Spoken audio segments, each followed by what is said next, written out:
Radhe Radhe. Hi friends, அனைவருக்கும் வணக்கம். எல்லோரும் எப்படி இருக்கீங்க ஃப்ரெண்ட்ஸ்? நல்லா இருக்கீங்களா? இந்த வீடியோவில் பூரி ஜெகநாதர் கோவிலில் பிரசாதம் எப்படி செய்வாங்க, என்னென்ன விசேஷம் அப்படின்னு சொல்லி பார்க்கலாங்க.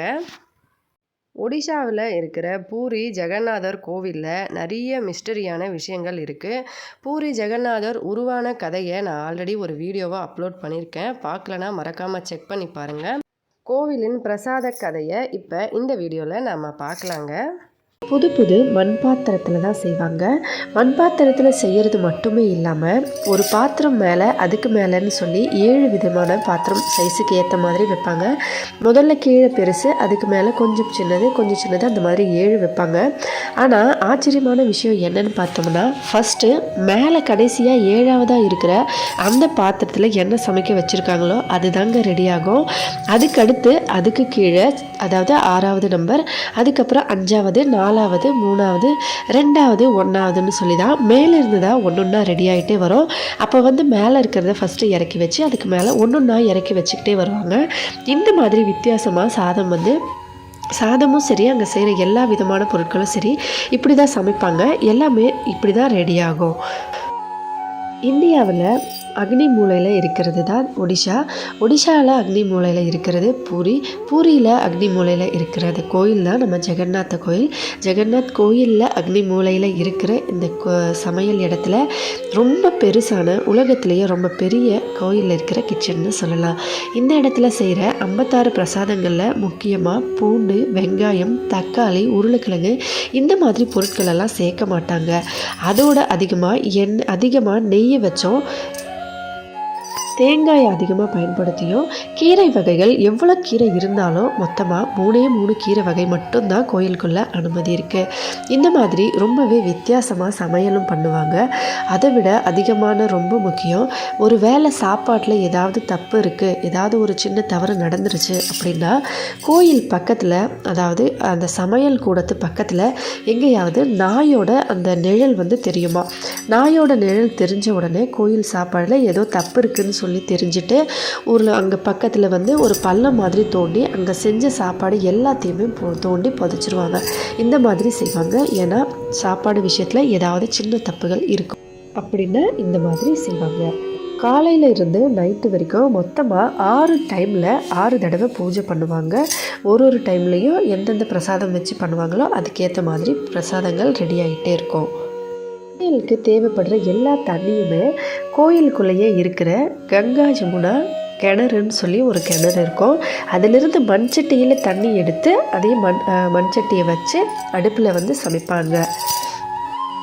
ஜெகநாத் சுவாமி கோயிலில் ஜெகநாத், அவரோட அண்ணன் பலராம், சுபத்ரா அவங்களோட தங்கச்சி, இந்த மாதிரி 3 பேரும் இந்த கோயில் மிஸ்டீரியஸ் ஜெகநாத் சாமி கோயிலில் ஒளிஞ்சிருக்குங்க. உங்களுக்கு தெரிஞ்சுக்கணுன்னா மறக்காமல் கமெண்ட்ஸில் சொல்லுங்கள், கண்டிப்பாக அப்லோட் பண்ணலாம். இப்போ ஜெகநாத் சாமி கோயிலில் ரெடி ஆகிற 56 பிரசாதங்களின் பெயர் பார்க்கலாம். பெயர் நான் ஒரியால் என்னென்ன சொல்லுவாங்க அப்படின்னு சொல்கிறேன். உங்களுக்கு இன்ட்ரெஸ்ட் இருந்தால் அது எப்படி செய்கிறாங்கன்னு தெரிஞ்சுக்கணும் அப்படின்னா கண்டிப்பாக கமெண்ட்ஸில் சொல்லுங்கள். நம்ம முடிஞ்ச அளவுக்கு ஒரு பிரசாதமாக எப்படி செய்வாங்க அப்படின்னு சொல்லி நம்ம அப்லோட் பண்ணலாம். ஆனால் ஜெகநாத் சாமி கோயிலில் செய்கிற அந்த பிரசாதத்தோட ருசி வேறு யார் செஞ்சாலும் வராதுங்க. நம்ம எப்படி செய்வாங்க அப்படின்னு சொல்கிறத பார்க்கலாம். கண்டிப்பாக மறக்காமல் கமெண்ட்ஸில் சொல்லுங்கள், உங்களுக்கு தெரிஞ்சுக்கணும் அப்படின்னு நினச்சிக்கிட்டா. இப்போ பிரசாதத்தின் பெயர்கள் பார்க்கலாம். நான் 56 பிரசாதங்களின் பெயரும் நிறுத்தி சொல்கிறேன். நீங்கள் இதுக்கு முன்னாடி கேள்விப்பட்டிருக்கீங்களா, இல்லை அந்த சாப்பிட்ருக்கீங்களா அப்படின்னு சொல்லி மறக்காமல் கமெண்ட்ஸில் சொல்லுங்கள். இப்போ வாங்க 56 பிரசாதங்களின் பெயர்கள் பார்க்கலாம். ஃபஸ்ட்டு கஜா, அமாலு, அரிசா, எண்டுரி, கதம்பா, கக்கரா, கந்தி, கேளி, கோரா, கஹிர ଚୁରା, ଅଟକଳି, କ୍ଷୀରି, କିରିସା, କୁରୁମା, ଖିଚୁଡ଼ି, ଗଇଁଠା, ଗଜା, କୋଟାଳି, ଛକଟା, ଦୋହିଲ, ସିଠଉ, ଚୁଞ୍ଚି ପତ୍ର ପିଠା, ଜନମାଳି, ଜଗନ୍ନାଥ ପଲ୍ଲବ, ଝିଲ୍ଲି, ଟାକୁଆ, ଡାଳିମ୍ବ, ଧାଡ଼ିଆ, ତିରିପୁରା, ଚକୁଳି, କାତି, ପଣସୁଆ, ପଣା, ପଚଡ଼ି, ପାପୁଡ଼ି, ପାଲଭୋଗ, ପଖାଳ, ପିଠା, ପୁରୀ, ବୁଳି, ଫେଣି, ପଡ଼ା, பலிபிரமாணம், பஜ, மண்ட, மனோஹர, மகாதேஹி, மண்டுவ, মোহনভোগ, রাধা বল্লভ, সুভা বল্লভ, লডু, লহুনি কুবা, லக்ஷ்மி விலாசோ, சரஸ்வதியா, சரபலி. மொத்தமாக 56 பிரசாதங்கள் பெயர் நான் சொல்லியிருக்கேங்க. நீங்கள் இது வரைக்கும் ஏதாவது பிரசாதம் இதிலேருந்து சாப்பிட்ருக்கீங்களா அப்படின்னு சொல்லுங்கள். ஒருவேளை இந்த மாதிரி பிரசாதங்கள் வந்து ஜெகநாத் சாமி கோயிலில் மட்டும்தான் கிடைக்கும். ஒருவேளை வெளியில் கடைகளில் இந்த மாதிரி பேர்லேயும் சாப்பிட்ருந்தீங்கன்னா மறக்காமல் கமெண்ட்ஸில் சொல்லுங்கள்.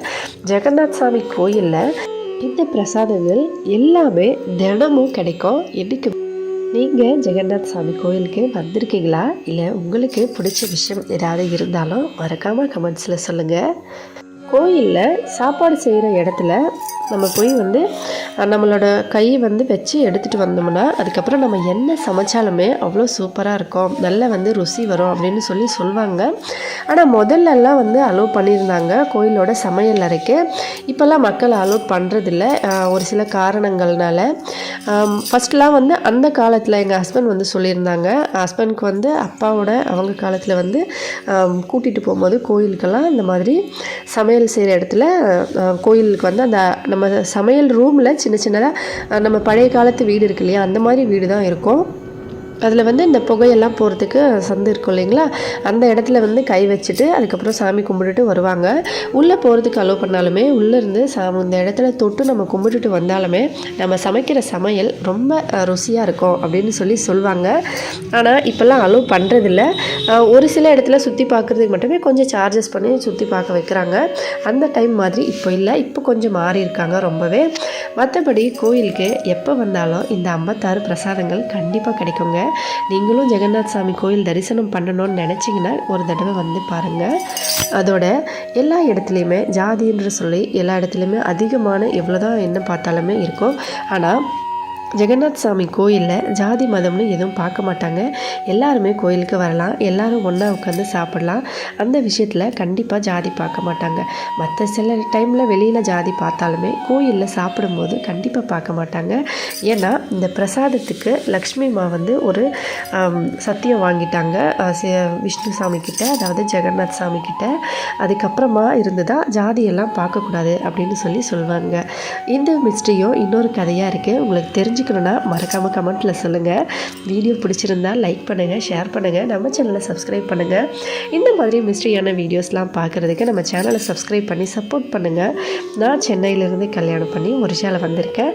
அதனால் எனக்குமே இந்த விஷயம்லாம் ரொம்ப புதுசாக இருந்தது. அதனால நீங்களும் தெரிஞ்சுக்கலாம், உங்களுக்கும் யூஸ்ஃபுல்லாக இருக்குன்னு சொல்லி தான் அப்லோட் பண்ணியிருக்கேன். இன்னும் இதே மாதிரி நிறைய விஷயங்கள் இருக்காங்கங்க பூரி ஜெகநாதர் கோவிலில். தெரிஞ்சுக்கணுன்னா மறக்காமல் கமெண்ட்ஸில் சொல்லுங்கள், கண்டிப்பாக அப்லோட் பண்ணலாம். வீடியோ பிடிச்சிருந்தா லைக் பண்ணி ஷேர் பண்ணி சப்ஸ்கிரைப் பண்ணுங்கள். ஹெல்த்தியாக சாப்பிட்டு சந்தோஷமாக சேஃபாக பத்திரமா வருங்க. இன்னொரு வீடியோவில் பார்க்கலாம் ஃப்ரெண்ட்ஸ். நன்றி, வணக்கம்.